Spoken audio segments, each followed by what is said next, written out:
ચંદ્રુમાણા પાટણનો રહીશ છું. મારું નામ મહેન્દ્રકુમાર ભોગીલાલ વ્યાસ છે.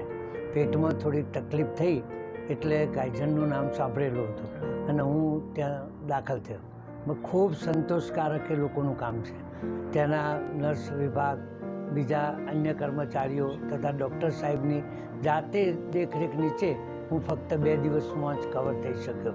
મને કાઇઝર હોસ્પિટલમાં મને વગર ઓપરેશન કર્યું પિત્તાશયનું, અને ખૂબ સંતોષકારક મને સંતોષ ત્યાં મળ્યો. કાઇઝર હોસ્પિટલના ડૉક્ટર સાહેબો, અન્ય કર્મચારીઓનો હું ખૂબ આભાર માનું છું. થેન્ક યુ હર્ષદભાઈ સોની સાહેબનો ખૂબ ખૂબ આભાર. કાઇઝર પરિવારનો પણ એટલો જ આભાર.